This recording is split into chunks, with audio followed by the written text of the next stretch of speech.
Welcome to Sand Shark Snapshot, bringing you the latest news on the USCB Sand Sharks. Hello and welcome to another edition of Sand Shark Snapshot. I'm your host Justin Jarrett, joined as always by Brackin Lambert, and we're here to catch you up to speed on everything that's going on with USCB Athletics in the past week, and it seems like a full plate of news to dish out today. Of course, the big Sand Shark Invitational cross-country meet last Saturday had, I believe, 416 runners, which is by far the largest sporting event ever hosted by USCB out in Hardeeville. Very exciting. Brackin not able to make it because he was over here getting ready for a huge soccer match, and the Sand Sharks came out on top in that one, clinched a home playoff game for the first time in the 3-year history of the program. And we'll talk some more about Sand Shark soccer. And then men's golf wrapping up the fall season Monday and Tuesday of this week. So we'll get to that next week, wrap up their campaign. And it's going to be another big week next week because we've got the home soccer match. We've got the Sand Sharks hosting the cross-country Sun Conference Championship. So things really heating up this fall. But Brackin, man, what a great finish to the regular season for Sand Shark soccer. 5 straight wins, 9-8-1 overall, 5-4 in the conference, and the number 4 seed in the conference tournament, which means rival SCAD has to come to us on Thursday. What a great finish. Let's talk about that past weekend. Man, JJ, that's exactly. We talked about it last week. The Sand Sharks needed to come out here and beat Southeastern and beat Ave Maria, and that's exactly what they did. Hard-fought victory against Southeastern with a 1-0 victory, and then a pretty much second-half domination by the Sand Sharks against Ave Maria. Went into the, I believe, went into the half up 1-0. 1-0. And came out with a 5-1 victory. So it's a huge, just a huge weekend for these soccer players. And like you said, having SCAD come over the bridge this week, you know, it was a couple weeks ago when we took care of SCAD at home. That's a huge road victory. But now getting, like we said a few weeks ago, sleeping in our own beds, getting used to, you know, having our home field, having our fans. You know, last year they traveled down to St. Thomas and dealt with hostile environment. Yeah, very hostile. Yeah, and they had to deal with that again this year. But to, like we said, to have our fans there, it's gonna be a huge weekend here, especially with everything that's going on. But we did have a very special weekend, not only in the way of winning games and taking their 4th spot in the conference, but for senior Sinead Byrne, what a weekend for her. Yeah, it was an awesome senior day for Sinead on Saturday. She played the game of her life. She was just tremendous, had a great first touch all day long, was really creating in the midfield, and then got the opportunity for the special moment, the penalty kick, and Sinead put it away for her first goal as a Sand Shark, and hopefully not her last. I'd love to see her score another one against SCAD and help us move on in the playoffs, but just a great finish. And you know, you mentioned the fans, having the fans on our side in that playoff game. That's no small thing. Naturally, we saw when we went over to SCAD that we'd have a big crowd for that game regardless of where it was. But really, we have drawn very well at home. The home crowd has been fantastic. Students are really getting into it and supporting the team. And, you know, we expect the biggest crowd we've ever had on Thursday. We're going to really get the word out through the Snapshot as well as other means and make sure that everybody turns out. We need to flood Finland. I think that's going to be our catchphrase for the week. Flood Finland on Thursday. Don't have a definitive time yet, but we'll let you know about that. November 7th, Finland Field. Let's flood it, let's pack the park, and let's beat the Bees. Yeah, I mean, it's great because not only is it all the students who come out and watch the game, but all the parents are coming down. You got parents coming from Savannah, from Jacksonville, just, like we said, flooding Finland. And, you know, they're bringing their tents, they're bringing their chairs. You know, they're just absolutely, where it says no spectators beyond this point, one of our signs, it's going to be packed that far. So I'm looking forward to seeing how many fans we get coming and how well we play this coming up week. It's going to be amazing. Yeah, it's going to be awesome. We're looking forward to it. And speaking of awesome, that cross-country race, I know you weren't able to be there, but what an atmosphere. Over 400 runners. Just phenomenal to see such a great, huge event hosted by USCB. Coach Larry Kimball did a fantastic job of putting it on. Didn't hear a complaint about the logistics or anything, which is really remarkable considering the size and scope of that event. USCB ran well. The women finished 10th and the men 15th in a very strong field. Some great individual performances. Anthony Vecchio with a school record on the men's side ran it in 25:08, which knocked off his old school record by 14 seconds. Phenomenal time. And then on the women's side, Joy Miller with a great time of 18:33. So, and Melissa Carter also in the top 20. So, really a great showing by USCB. Great warm up for the Sun Conference Championships, November 9th at the same time and place. Much smaller meet in scope, but a much bigger one for USCB because of the implications of sending runners on to the national championship. So we're excited about that, and hopefully we can get you out there for that one. We need to get you to a cross-country race. Yeah, I overheard Coach Larry Kimball talking a little bit earlier, and he actually gave me a call last week during class trying to ask me to help him out with some sound system, but unfortunately that wasn't my forte. But, yeah, he's excited. I overheard him talking about how both Vecchio, Melissa Carter, and Joy Miller all have a chance to go to nationals.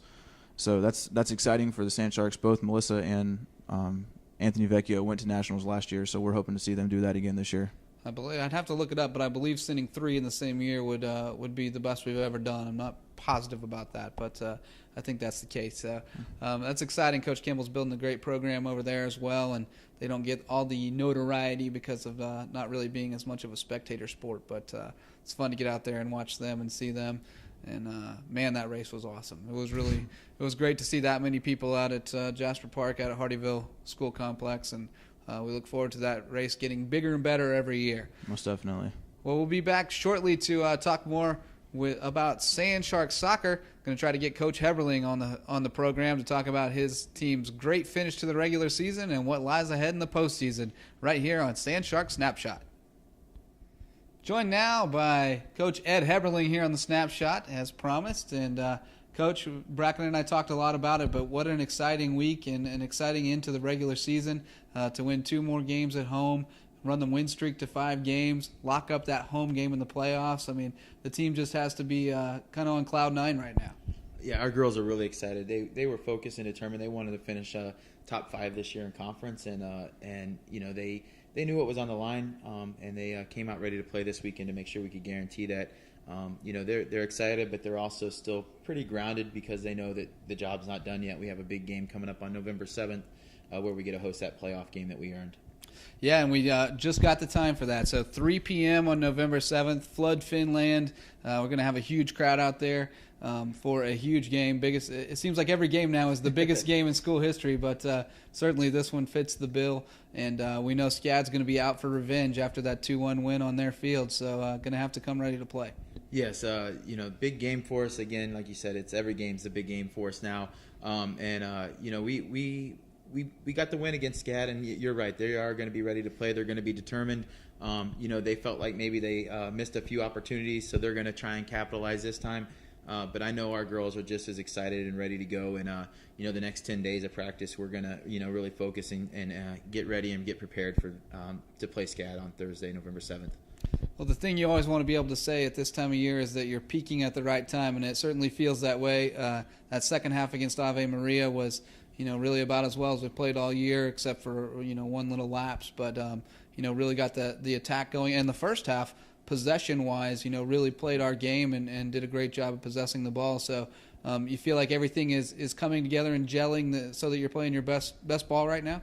Yeah, I think so. You know, we went out and scheduled that tough conference or non-conference schedule for a reason, knowing that we would be challenged and you know we would learn a lot about our team and what we were capable of doing. It ended up paying off here down the stretch when we had you know, our last conference games here that we were prepared for.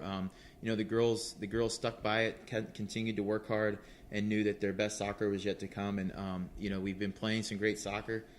You know, we pulled out some close wins, 2-1 nothing wins, a 2-1 win against SCAD, a 3-2 win where we had to come back. Yeah. And then you know, got a little bit of a breather on Saturday, against Ave Maria and going out and scoring, winning 5-1. You know, the halftime, I told the girls, let's get 5 for 5 for Sinead, our lone senior this year, number 5. Let's try to get 5 up on the board. And it didn't take us too long to get started. That goal or corner kick by Jess to Alexa that she kicked in, was a great start to the half, and then following up just a couple minutes later with a beautiful header, probably one of the best goals we've had here in the last couple of years. Most memorable anyways, because maybe next to Pascal's unicycle kick last year. That was a good one. And then Sinead's, I was really happy that it's bad for the other team to get a PK call, but I was really happy that we get a PK and get Sinead a goal on her senior day. She placed that home really well. Saturday's game was a great game. Getting 5 goals, I think that's the second, tied for the most we scored all year, I think. Is great for us to, kind of go into the postseason, 5 wins and really amped up, ready to go. Yeah, riding high going into the playoffs, and we can't wait to see the flood of fans out at Finland on November 7th, 3 o'clock. Got to be there, got to get your fins up. It's going to be a great game and a great day for USCB Athletics and Sandshark Soccer. Thanks for joining us on the show, Coach, and we look forward to seeing you out on the pitch again on November 7th. Thanks, JJ. Well, that just about does it for this edition of Sandshark Snapshot, and you know what that means. It's time to hand out the hardware, the performers of the week. And Brackin, you get the first crack as always. Who do you have? All right, this week, it's tough with all the special moments we've had this weekend, but we're going to go with the way the game played, and we're going to give it out to the junior midfielder, Alexa Muffley. She came out and had a terrific second half. We were over on the press tent, and we were like, all right, let's let Lex, say that 3 times fast, get a header in off that. And, of course, best friend Jessica Tooley puts a beautiful left foot on it, puts her first one in there, sets the school record with 6 goals. Not a few minutes later, another corner kick down there, and off the left foot of Jessica Tooley again, puts a beautiful header. I mean, it was absolutely beautiful. It was textbook. Yeah, so we're Lex, this one goes out to you. I think that's the second time we've given him out to Lex this year. I can't keep track. I've lost track at this point, but yeah, well deserved. Alexa scored. We mentioned that strong second half finish against Ave Maria. Alexa scored 2 goals in a span of a little over 2 minutes in the first 5 minutes of that second half, and really set the tone. And it was the game was very much in doubt at that point, 1-0. She puts in those 2 quick goals, and all of a sudden it's 3-0, and turn it into a laugher. So, and not to mention that she played phenomenally in the midfield all season, really, but particularly this weekend. Controlled the possession there and really, kept from Southeastern or Ave Maria really mounting much of an attack. You can't win a ball in midfield. You can't get it across the line, That's the good thing about being 5'11". She's very tall, and she puts the head on the ball every single time. So she has the chance to win every single ball that comes out to the midfield. So, Lex, congratulations. Great weekend and a great regular season. I hope she gets her due when it comes time for all conference, because she's had a phenomenal season, and I hope she gets the recognition she deserves. Most definitely. Well, speaking of recognition, we're going to give a little bit more to a common name here on the program, Anthony Vecchio. You may not see him in action, but we sure talk about him a lot because he keeps rewriting the record books for Sandshark Cross Country, and he did it again on Saturday. We mentioned it earlier, 25:08 in the 8K at the Sandshark Invitational. Broke his own record set on the same course last year of 25:22. And he's going to try to do it again in a couple of weeks at the Sun Conference Championships. Vecchio running very well, and just a great kid to have in your program. He's out at most of the soccer games supporting them. He'll be out at the baseball and softball complex in spring. Just a true Sandshark, and we're honored to have him here at USCB and representing the Sandsharks, and representing Sandshark Snapshot as our performer of the week. Well, that's going to do it for this week. We'll see you again next week. We'll talk a little more about the upcoming Sun Conference Championships in cross country, the huge soccer match against SCAD, and we'll wrap up the men's golf season for you. Until then, we'll see you next time, and keep those fins up. This has been Sandshark Snapshot, a production of the University of South Carolina Beaufort Athletics Department.